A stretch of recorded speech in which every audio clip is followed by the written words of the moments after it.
Coucou mes céréales, j'espère que vous allez bien, moi ça va. Aujourd'hui, on se retrouve pour une nouvelle vidéo en compagnie de ma cousine qui s'appelle... Fatoumata. Ah, elle a un prénom contrairement à ma petite sœur. Je vous renvoie à la première vidéo. C'était méchant. Non. Aujourd'hui, on se retrouve pour une nouvelle vidéo dans laquelle on va parler d'une série africaine qui est ultra tendance, que ce soit sur YouTube ou sur les réseaux sociaux. Et c'est la série... Maîtresse avant mariée. Très exactement. Mais avant ça, on va faire la traditionnelle minute info série. Alors, première info, les images promotionnelles de la saison 2 de The Umbrella Academy sont sorties dans un thème plutôt années 60 et je vous les mettrai dans la vidéo. Deuxième info, la série Love Victor, qui est un spin-off du film Love Simon, est sortie sur la plateforme de streaming Hulu. Troisième info, on a enfin les premiers aperçus de la série de Courtney Rule qui va sortir en novembre sur Showtime. C'est une série qui va parler des mémoires d'un ancien directeur du FBI.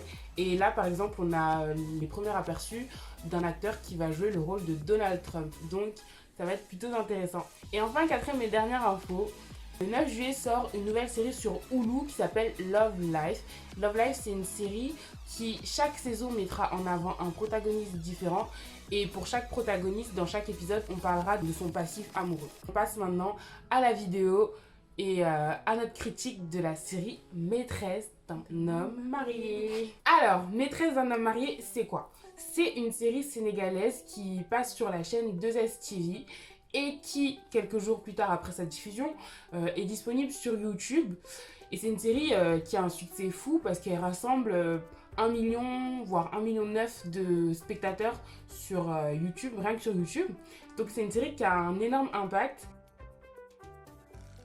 Donc en fait, Maîtresse d'un homme marié, c'est une série qui reflète les réalités de la société sénégalaise en particulier, enfin de la société africaine en général. Ouais. Donc j'ai commencé la série très en retard parce que les autres, ils avaient fini la saison 1, il y avait la saison 2 déjà qui était en train d'être diffusée. Comme moi, j'ai commencé la saison 1. La saison 1 comporte combien d'épisodes? 50 épisodes. Donc j'ai fait les 50 en 3 jours même pas. Pour vous expliquer un peu un résumé, ça met en scène Marème Dial, qui est justement la maîtresse d'un homme marié. Cet homme marié qui s'appelle Cheikh Diagne et qui est marié à Lalapien Diaye. C'est ça.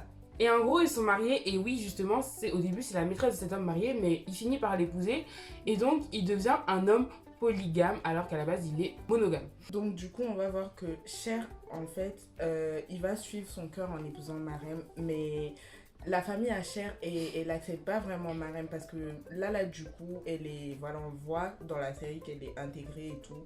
Et Marème, elle est intégrée, elle est acceptée. Et Marème, en fait, c'est un peu le vilain petit canard, quoi. Et en gros, on va dire que Lala, c'est la femme idéale, c'est la belle fille que toute famille voudrait avoir. Elle est respectueuse, elle a des valeurs. Voilà, quoi, une vraie femme d'intérieur, on va dire. Alors que Marème, de l'autre côté, c'est une fille qui a eu un passif, qui a vécu, qui est libre, indépendante. En fait, c'est tout ce qu'une belle famille peut avoir peur d'avoir comme belle fille, quoi.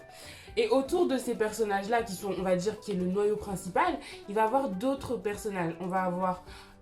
au total, en fait, il y a 5 femmes fortes dans la série. Donc, on va avoir Marème, qui est justement la maîtresse de l'homme marié. Tu as Jalika, qui est, on va dire, la working girl, un peu, comme ils disent, tout babisée, on va dire.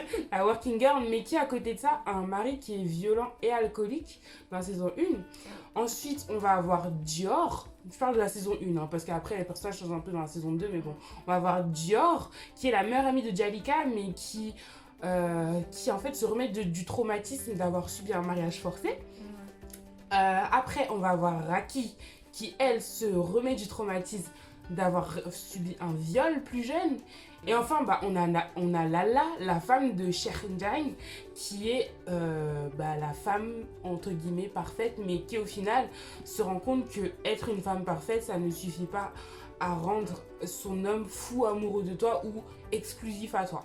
Et ce qui est bien en fait, c'est que ces femmes-là, elles ont toute leur histoire, elles ont un passif et elles sont toutes différentes. Et en fait, franchement, en fin de compte, dans la saison 2, on va voir que il y en a par exemple Jalika qui était beaucoup dans le jugement par rapport au fait de sortir avec un homme marié et tout, qui finalement va tomber dans ce vice-là, si on peut le dire comme ça aussi, et qui va se rendre compte que limite elle a trop vite parlé.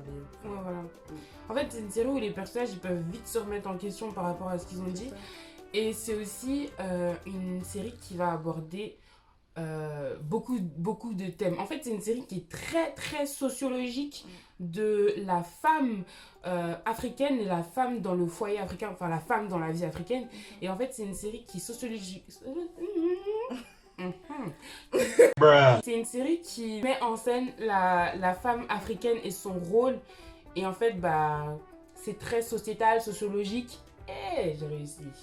Enfin. Franchement, on a toutes sortes de thèmes, que ce soit dans la saison 1 ou dans la saison 2, que ce soit la dépression, le viol, l'indépendance de la femme, le divorce, le remariage, la maladie, la polygamie, la sexualité, le mariage forcé, l'avortement. En fait, tout... Il aborde beaucoup de thèmes. Ouais. Tous les thèmes auxquels vous pouvez penser, qui sont très tabous dans la société africaine, mais qui sont très présents aussi dans cette société-là, bah, ils vont être abordés, ils vont être mis au devant de la scène. En fait, au-delà du fait qu'il y ait la team Lala et la team Marème, comme on dit, il y a tous ces thèmes-là qui sont abordés et qui limite nous permettent de prendre conscience de certaines choses dans la société. Et voilà. Ouais, en fait, ça nous fait prendre conscience d'éléments de la société sénégalaise et à plus large titre, la société africaine ou peut-être ouest-africaine, parce que nous, on n'est pas sénégalaise, hein, mais tous les thèmes, on les comprend. C'est du pareil au même. On est touché pareil, enfin, on est touché. Nous, on est ici, mais vous avez compris, quoi. Et ouais, c'est très miroir en fait à différentes sociétés. Et cette série, elle a beaucoup fait polémique dans le sens où on va dire que ça atteignait un peu à la pudeur, un peu aux mœurs de la société sénégalaise.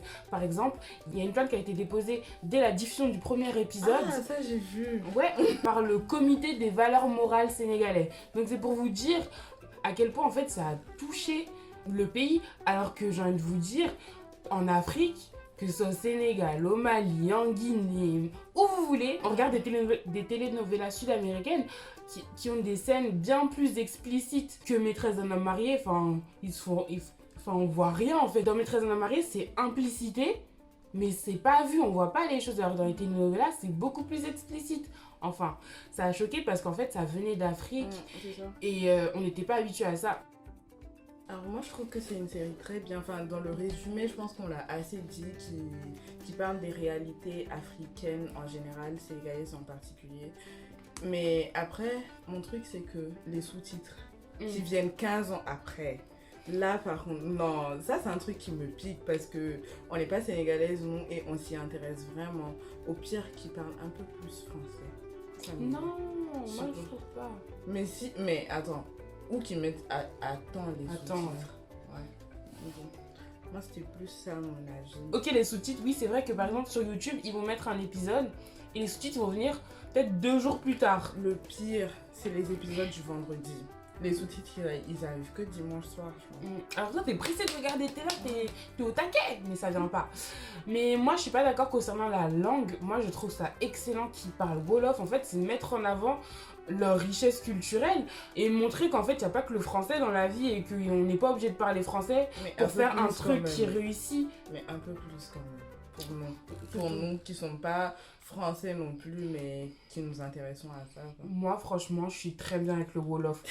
Voilà. Bugna Wolof. Oh, c'est ça. Je savais que ça allait Bugna Wolof. Je savais que ça allait venir. Ça veut dire quoi? Ça là, c'est je te répudie. Mais sinon, ouais, moi, Maîtresse d'un homme marié, c'est une série que j'aime beaucoup. En fait, vous savez, j'aime bien les séries qui ont des thématiques fortes et impactantes où tu réfléchis en regardant et où tu apprends des choses et qui lèvent des tabous. Et donc, moi, je trouve que c'est une série importante et qui est plutôt nécessaire, je dirais. Enfin, c'est mis, on va dire, dans le prisme de la fiction. mais c'est très honnête, on va dire, dans ce que c'est. Donc moi, en fait, c'est une série que je recommande à tous de regarder, qu'on soit sénégalais ou pas, qu'on soit africain ou pas. En fait, c'est une série qui permet d'en apprendre un peu plus sur les coutumes, traditions, valeurs que peut avoir la société sénégalaise ou à plus juste titre ouest africaine ou africaine. Donc moi, Maîtresse d'un homme marié, c'est une série que... Ouais, qui est top quand même. Elle est top. Et puis j'ai envie de vous dire, c'est une série qui est qualitative même en termes d'image. On connaît les séries africaines, enfin ouest africaines en tout cas, qui ont des images, enfin des qualités d'image. Merci. Ce qu'on leur reproche par contre, leur placement de produits. Ah, ça j'avais oublié. Il y en a 14 000 par épisode et c'est pas discret. Ah, je vais parler de l'excision. Ils en ont pas parlé ça. Enfin, je pense que c'est la seule thématique qu'ils ont pas abordée. Ah, peut-être que ça va venir. Ouais, peut-être. Parce qu'on a un personnage qui est plutôt petit, la fille de Cher et Lala. Donc peut-être que ça peut être un terme qui va être abordé pour elle. Et puis aussi, je voulais dire que c'est une série qui est bien parce que c'est une série qui est vraiment à cheval entre ancienne et nouvelle génération. C'est-à-dire entre tradition et ouverture à un monde un peu plus occidentalisé, on va dire. Ouais, occidentalisé, enfin, vous voyez ce que je veux dire, quoi. Et donc, en fait, c'est vraiment à la frontière entre les deux, avec des apports de l'un et des apports de l'autre, et des incompréhensions des uns et des autres. Enfin, c'est vraiment top. 8. Mon 8, c'est juste pour les sous-titres qui arrivent pas, c'est tout pour moi. Ah, et les placements de produits. Et les placements de produits, oh, ils abusent. Je vous jure, si vous regardez pas... C'est épuisant. Non, mais c'est le seul hic en vrai. C'est tellement pas discret. Des gros zooms. Et moi, je mettrais un 9. Je mettrais un 9. Parce que, surtout en fait, parce que je pense que c'est la première série africaine que je regarde qui est d'aussi bonne qualité et qui a d'aussi bonnes thématiques, lourdes, profondes, bien abordées.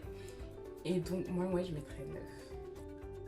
Et enfin, toi, quelle série tu recommanderais de regarder après avoir regardé celle-ci? Je sais pas, franchement, je sais pas. Il y en a qui sont bien, mais Maîtresse d'un homme marié, mais vraiment la barre très high level. Ouais. Alors moi, la série que je recommanderais de regarder en ayant regardé celle-ci, c'est Les Chroniques de Philly. C'est une série malienne et qui aborde des thèmes, ici aussi, ultra spécifiques à la société malienne. Et en fait, chaque épisode, c'est un nouveau thème en fait. Donc, tu as un épisode qui va être consacré à la polygamie, un épisode qui va être consacré à des disputes entre familles, enfin bref, plein de thèmes. Et moi, je trouve que c'est une série qui va dans la même dynamique que Maîtresse d'un homme marié. Mais c'est pas pareil vu que un épisode est égal à un thème. Il n'y a pas de suite. Donc voilà. C'est la série que je recommanderais. Bon, je pense que je vais commencer à la regarder. Tu devrais. Donc voilà pour nous. C'est la fin de cette vidéo. C'était un plaisir de faire cette vidéo avec ma cousine. Et j'espère vous retrouver la semaine prochaine. J'ai déjà mon idée de thématique de vidéo. Et moi, je la connais, la thématique. Et bon, ma cousine, je sais pas si vous la reverrez de sitôt parce qu'elle habite pas ici. Et de toute façon, vous devez retrouver ma petite soeur qui va vous parler de Get Out. J'ai pas oublié, je n'oublie pas, elle va vous en parler, vous inquiétez pas. Je vous fais de gros bisous, on vous fait de gros bisous. Et bisous, bonne journée à vous.